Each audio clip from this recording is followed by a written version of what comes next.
The sun began to fall again, bleeding red across the horizon. He guided them toward a rocky rise where boulders offered shelter from the wind. He dismounted, lifting her down with careful strength, and once again set about building a fire. His movements precise, efficient, while she gathered dry grass and twigs with shaking hands, eager to prove she was not merely a burden. He noticed, though he said nothing, only handed her flint and steel, letting her strike the sparks, her face lighting with pride when the flames finally caught. For the first time, a small smile touched his lips. "You'll do," he said softly, and though the words were plain, they warmed her more than the fire itself. As the night deepened, coyotes yipped in the distance, their cries rising like a mournful choir. But he sat close to her, the rifle within reach, and she felt a safety she had not known in years.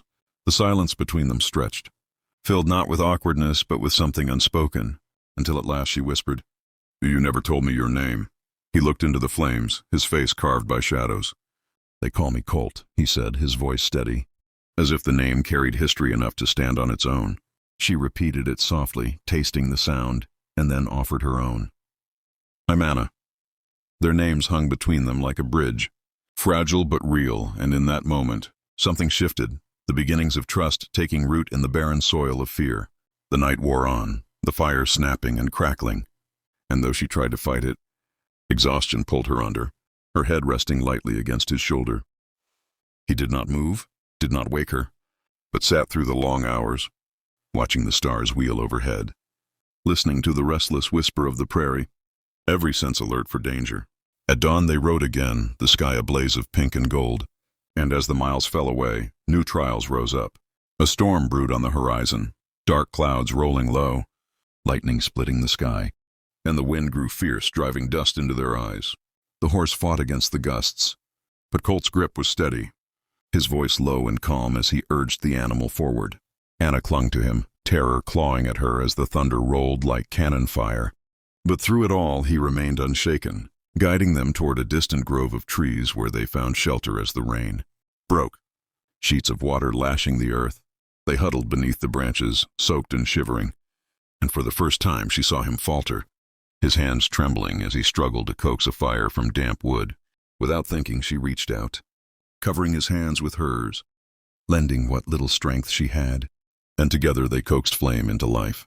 They sat close, steam rising from their wet clothes, the storm raging around them, and she felt the warmth of his arm against hers, the steady presence that anchored her in the chaos. In the quiet between thunderclaps, she whispered the truth at last. "They left me because I slowed them down. I was sick for days, and they said I'd only bring death to the whole wagon. So they chose to leave me to mine." Her voice broke, and tears mingled with the rain on her cheeks. But Colt's eyes burned steady through the dim light. "Then they weren't worth following," he said, his tone iron. "You ain't dead and you ain't weak. You got more fight than they saw, and as long as I've got breath, you won't be left again." The words struck deep, a vow carved into the storm itself, and though the night stretched long, she felt her spirit kindle with something fierce, something she had thought lost forever, hope. When morning came and the storm had passed, the prairie glistened, every blade of grass jeweled with dew, and they rode on, a new determination driving them. She no longer clung in fear but sat taller, her hand resting lightly on his arm, a silent thread of trust binding them. The dangers of the land were far from over, but with each trial their bond grew stronger, and though neither dared to speak it yet, they both knew, whatever lay ahead, they would face it together. And friends, if you're still with us on this journey, if Colt's vow and Anna's fight have stirred something in your heart, don't let their story fade into the prairie wind. Hit that subscribe button now. Join us for the next chapter, and ride along as this tale of survival and devotion thunders toward its destiny, because the best is yet to come. Sakwentsao, the days after Clara's defiance, marked the beginning of a new chapter, not only for her but for the entire town.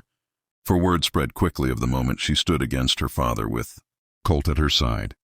And though gossip often twisted tales, this time the whispers carried a kind of reverence, as though people had witnessed a miracle. The caged bird singing for the first time.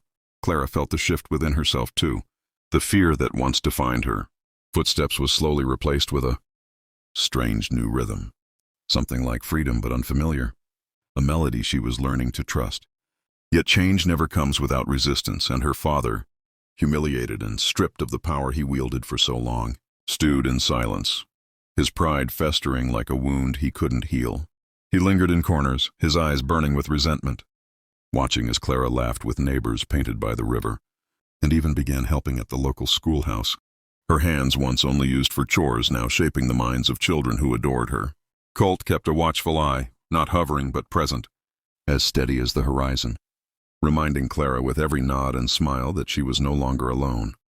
One evening, as the town gathered for a small festival under strings of lanterns, Clara found herself drawn into a circle of dancers, her laughter spilling like a stream, her skirts twirling in ways she once thought sinful, but now felt holy, for they marked her reclaiming of joy.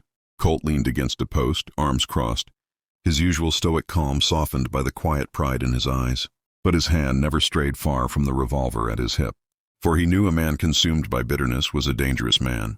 Sure enough, as the music swelled, Clara's father appeared at the edge of the crowd, his face twisted by drink and rage, shouting that his daughter was disgracing his name, that she belonged to him, that no cowboy could rewrite the laws of blood. The crowd froze, the fiddle halted, and Clara's breath caught. But before fear could settle, Colt stepped forward, his boots steady against the dust, his voice clear. "You're wrong. She belongs to no man but herself." The words hung heavy in the air, stronger than any bullet, and for the first time, the townsfolk didn't look away. They stood straighter, some even nodding, and Clara realized that Colt's courage had planted seeds not only in her but in others, who had been silent too long. Her father lunged, but this time, Clara didn't shrink back. She lifted her hand, not to strike, but to stop. "No more," she said, her voice shaking but firm. "You don't own me." "You never did." Her father froze, shocked by the steel in her tone, and though his mouth moved with curses, no one listened anymore. The sheriff, long criticized for ignoring the man's cruelty, finally stepped in, perhaps emboldened by the cowboy's presence, and escorted him away as the townspeople looked on. Clara's knees trembled, but Colt caught her arm gently, steadying her, his eyes, who too saying what words could not. "You did this. You stood tall, you are free." That night, under the lantern glow, Clara wept, not from fear but release, and Colt sat beside her, letting the silence carry her pain away. In the days that followed, Clara's father left town, unable to bear the loss of control, and though he threatened to return, his power had already crumbled to dust. Clara, however, only grew stronger. She sang by the river, her voice carrying over the hills, and the children she taught clapped with joy at the sound. The women of the town began to seek her counsel, asking how she found her courage, and she told them the truth. "I found it the moment I believed I was worth more than my fear." And though Colt never sought praise, everyone knew he had been the spark. Yet even he reminded Clara often, "The fire was always in you, I just held the match." Slowly, she came to believe him. Seasons changed, and Clara's sketches turned into paintings that captured the vast skies and endless fields, her colors vibrant with life, her soul finally spilling onto canvas. Colt remained by her side, a quiet guardian and friend, his heart carrying a love he never forced upon her but allowed to bloom naturally, like wildflowers after rain.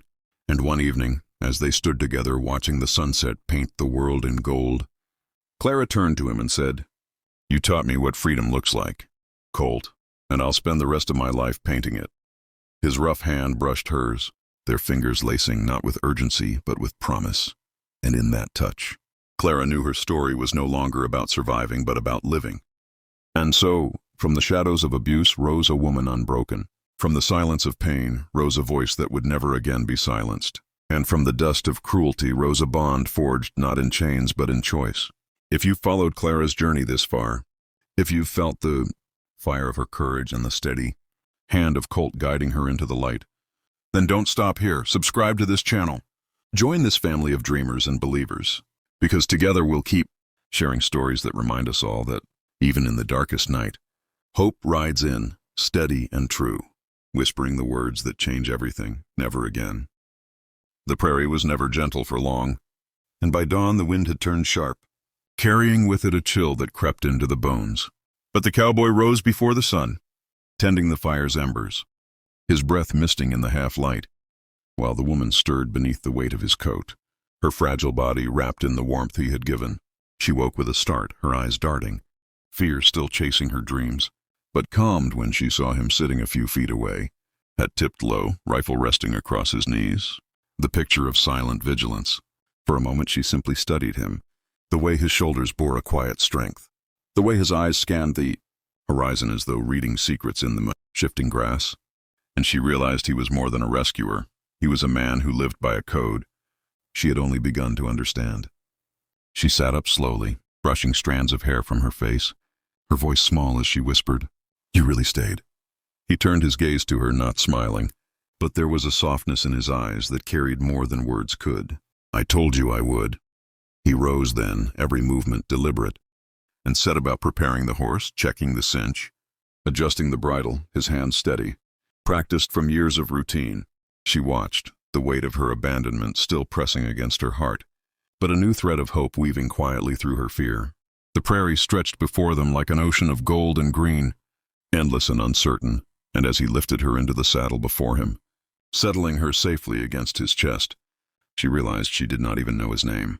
The question burned on her lips, but before she could speak, a sound split the air, the distant howl of coyotes carried on the wind.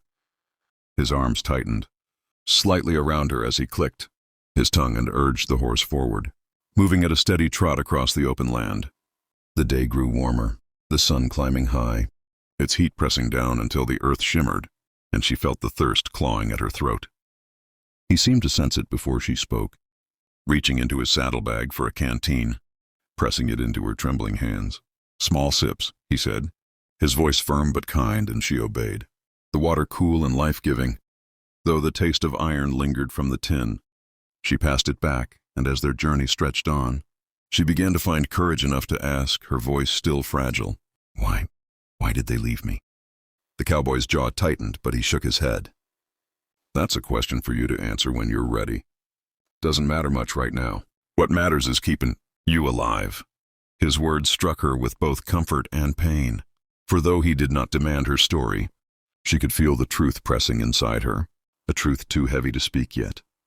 Hours passed, the horse's steady rhythm the only constant sound, and with every mile she leaned unconsciously into his strength, her fear quieting, not because the land grew kinder, but because she no longer faced it alone. When